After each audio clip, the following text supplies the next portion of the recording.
Thanks so much for your time. I am Pius Kojo Baka, and we begin from the central bank because Governor of the Bank of Ghana, Dr. Menace Addison, has charged banks to immediately strengthen internal control measures to ensure safe banking practices by staff to reduce the incidence of fraud. Addressing members of the Ghana Association of Banks at its 41st annual general meeting, Dr. Addison noted that measures are being put in place by the central bank to prevent financial fraud, which of course can be more effective if various commercial banks support their own internal mechanisms. Here is more. The Bank of Ghana, in its recent fraud report, has identified an increase in cases involving members of the banking community, although it recorded a marginal drop in overall cases. According to the central bank, this is a worrying trend that must be dealt with internally in order not to derail the gains made in the sector. Speaking to members of the Ghana Association of Banks, Governor of the Central Bank, Dr. Menace Addison, charged commercial banks to strengthen internal mechanisms to reduce the menace. 211 were involved in cash theft, that is cash suppression, as compared to 140 staff in 2022. This means that while banks and SDIs are putting in place measures to detect and prevent fraud from outsiders, their own staff are increasingly perpetrating fraud. The Bank of Ghana is obviously concerned about this growing trend and mandates banks and SDIs to strengthen their internal controls and enhance staff due diligence during recruitment, as well as reinforcing continuous in-house staff training on professional conduct. President of the association, John Kofi Adomako, told journalists that the banking sector is experiencing some recovery despite few external factors. You see what's happening with Sahel region. There's a lot of West African countries that banks finance. A lot of it is looking very challenged now. So that's a big one for West Africa. And then also the global order, we see what's happening in Ukraine, Russia. It's still very volatile. Do a lot of trade with partners who deal with people who do business in that area. Logistics becomes a problem, freight becomes a problem, costs go up, we import inflation into the country, we are dealing with it, it means it affects interest rates and all of that. So we still have some challenges. The association posted positive results for the year 2023 after the conclusion of the domestic debt exchange.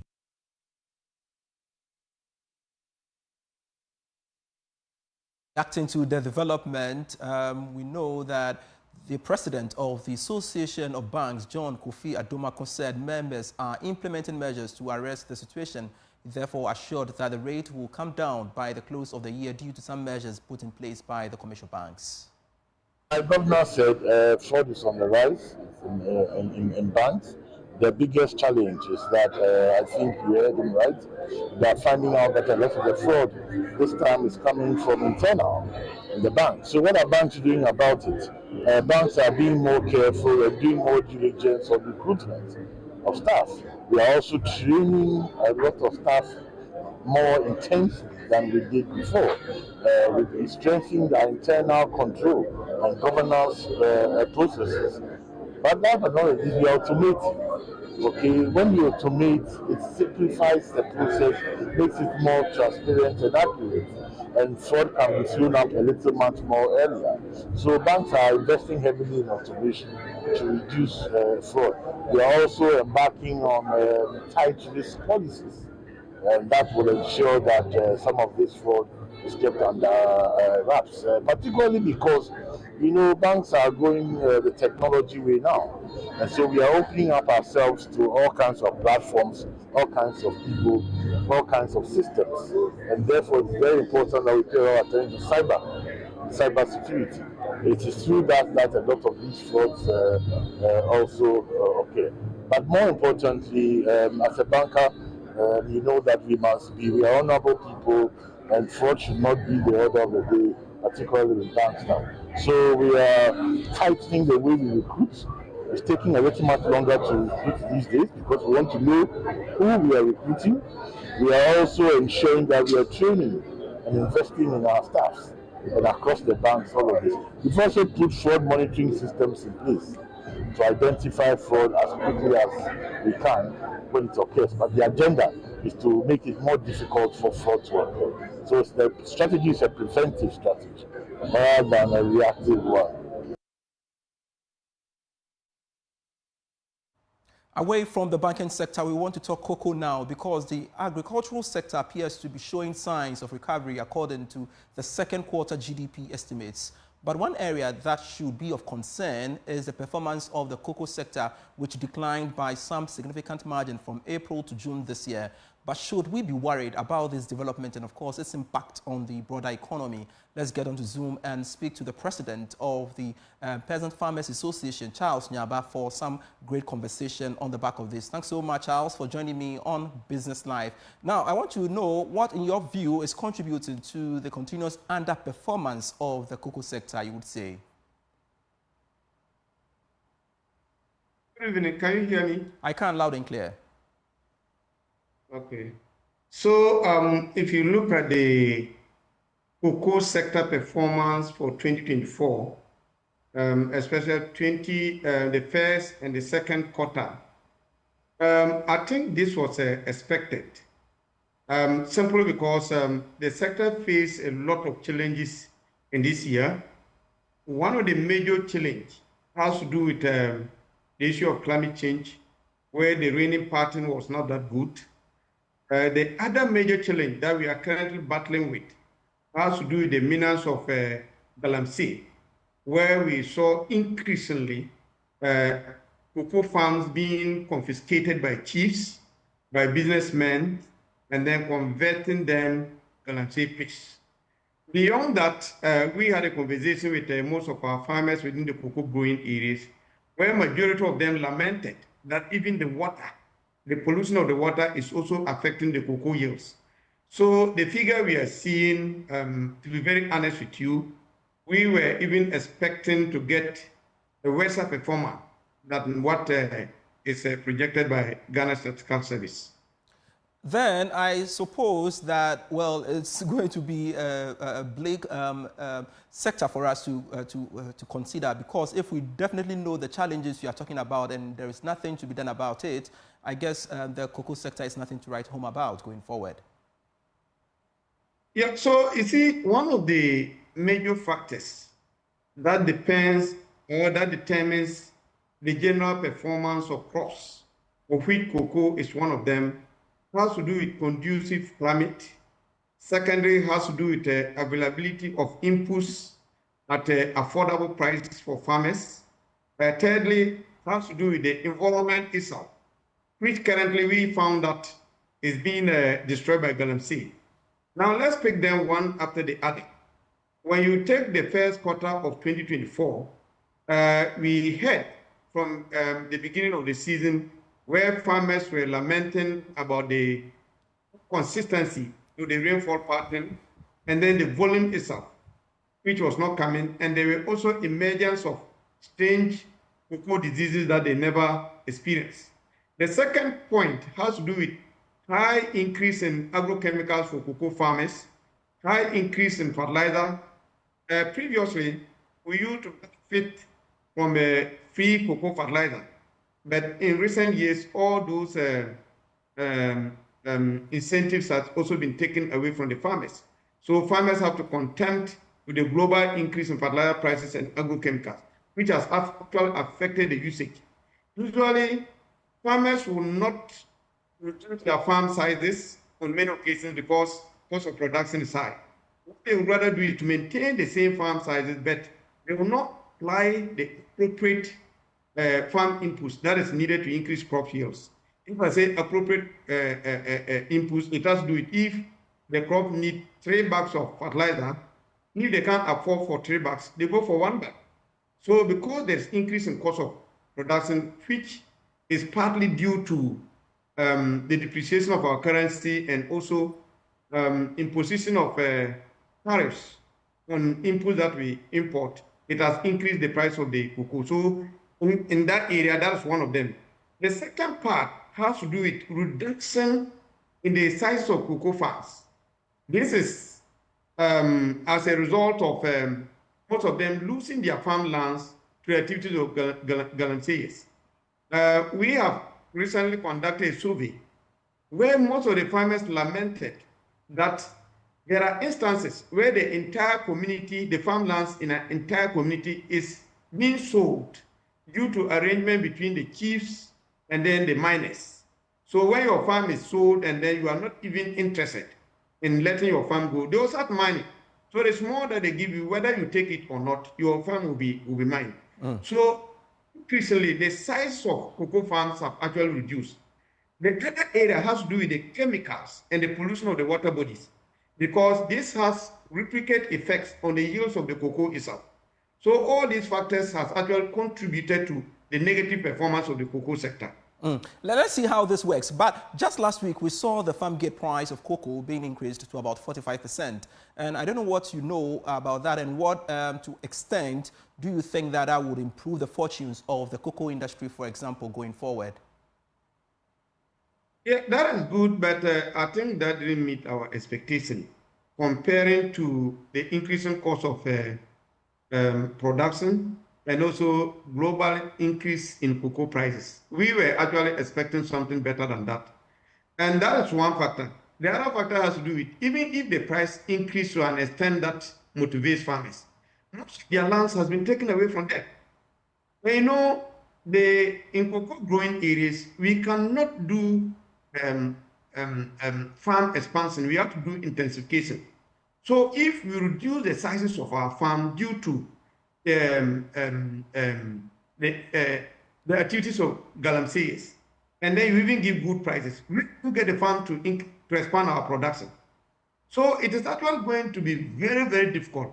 One of the things that will actually lead to increase in cocoa supply is for government to actually be serious in dealing with the galamseyers, because it's continuing.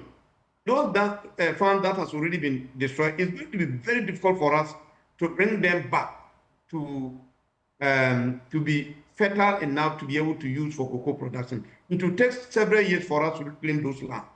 So we think what we can do for now is government to actually impose a ban on galamsey, and then also we introduce good agronomic practices to ensure that production comes down for farmers to be able to increase their yield per acre. Once we are able to increase our yield per acre, we either maintain or increase our supply. But if we don't do those, we may increase prices, but that might not actually reflect an increase in supply. All right, so for you, how best can we strategically boost the agricultural sector to match up with other sectors of the economy? Yes, I know you've mentioned that we have to ban the galamsey, which of course is having an impact on the industry. What more can we do to strategically, boost the fortunes of the sector? One of the key things that we need to do, which is within the control of our policymakers or government, has to do with imposing of taxes on agro inputs, farm machineries, and then other agrochemicals.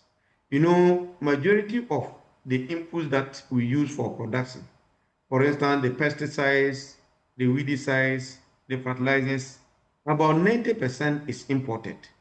Previously, if you were bringing inputs for farm activities, it was with duty-free. Now we pay duty like any other commodity. As a result, the prices have gone high. This year, at the beginning of the year, there were a lot of importers who brought in inputs. They couldn't actually clear them at the port. Fertilizer that we used to buy at 300 Ghana cedis, as a result of the duties, is now going around 540 Ghana cedis at Tema port. So one of the strategy government need to do is actually to look into that. The subsidy was also good. When we say this, people always think that farmers want it for themselves. If you subsidize agriculture inputs or machineries, you are subsidizing for consumers, you are strengthening your economy. This is because once the cost of production comes down as a result of subsidy, many farmers who were originally not farming or are not able to expand their farm sizes will go in because cost of production will be low. All right. Those who are already in will also will develop a type of using appropriate quantity of inputs to apply on their farm, leading to increase in yields. So that's one of the areas that we need to look at. All right. We need to also look at the marketing agriculture commodities. In a minute, Charles, if you can do that for me, I'll appreciate it. Yeah, so in a summary, we think that the agriculture sector, I like the figure I'm seeing in terms of performance in the second quarter of the 2024, but we think that if proper measures were put in place to ensure that we address the challenges of the cocoa sector and the other sectors, especially the crop sector, which contributes our 87% of the total sector contribution to GDP. If we put on enough measures to ensure that we maintain these sectors, we would have seen proper performance of the economy compared to what we are seeing now. Executive Director of the Peasant Farmers Association, Charles Nyaba, thanks so much for joining us on Business Live. We are back with more. Please stay.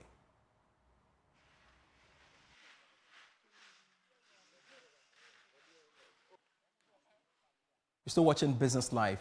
The Africa Center for Energy Policy, ACEP, has accused the Electricity Company of Ghana of manipulating exchange rates in its transactions. According to the policy lead on petroleum and conventional energy at ACEP, Kojo Yauche, the manipulation resulted in a net exchange loss of approximately 7 billion cedis in 2023.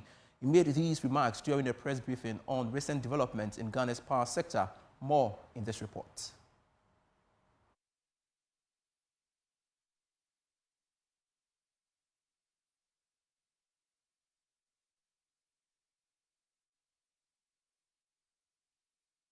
The Africa Center for Energy Policy has raised serious concerns about the Electricity Company of Ghana's losses, which increased by about 9.7 billion between 2017 and 2022. According to policy lead on petroleum and conventional energy at ACEP, Kojo Yauche, these shortfalls directly affect the efficiency of the company. ECG simply does not collect enough revenues to account for power sales. This situation has worsened over time, despite claims that the company is doing better.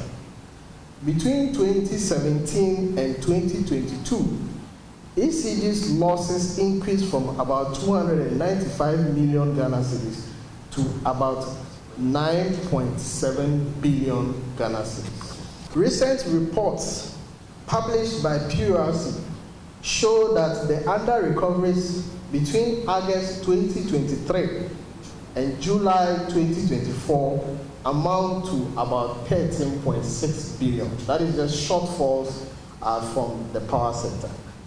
Kojo Yauche highlighted the lack of transparency in revenue collection. The evidence shows that the switch of the apps was procurement-driven rather than an efficiency measure.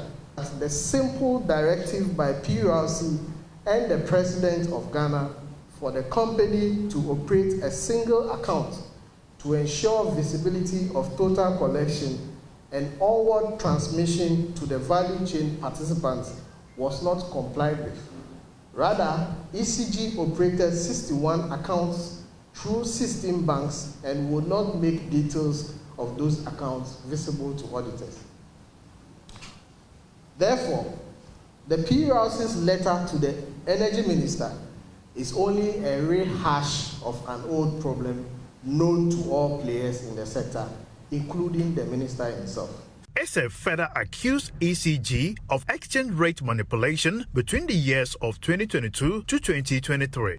In many instances, the exchange rate reported by ECG to the Cash Waterfall Committee was significantly higher than the interbank exchange rate. The exchange rate manipulation created a net exchange loss of about 6.5 billion Ghana cedis in 2022, which is up from 600 million in 2021 to about 7 billion Ghana cedis in 2023.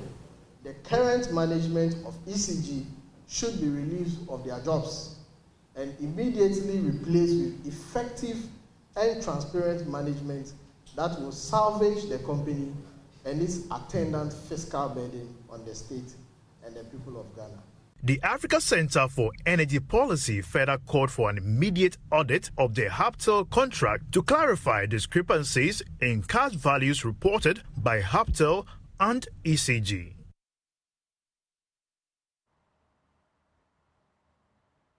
The Minister of State at the Finance Ministry, Abnasi Asari, says government is working collectively with various financial institutions to increase trade finance support to Ghanaian small, medium enterprises to help them increase their productive capacity. Now, speaking at the workshop on SME growth and opportunity sensitization program, she said government is pushing to improve innovation and meet certification standards within the sector to aid in research and develop new products to fulfill the demands of the growing market and, of course, take advantage of AFTA.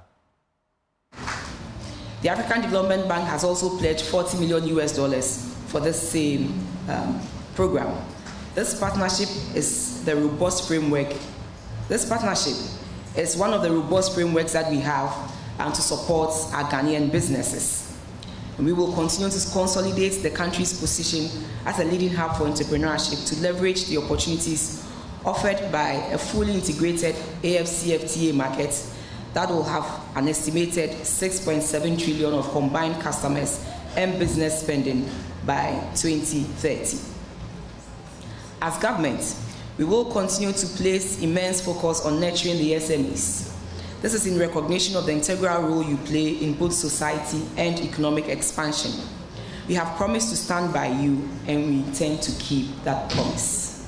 At this moment, I invite you all to apply for technical and financial support through the smego.mofep.gov.gh. On our website, when you go, you see the link there. Thanks so much for watching Business Life. I am Pius Kojo Baka. We have more stories for you when you log on to myjoyonline.com/business. Let's connect at 8 p.m. with Prime Business.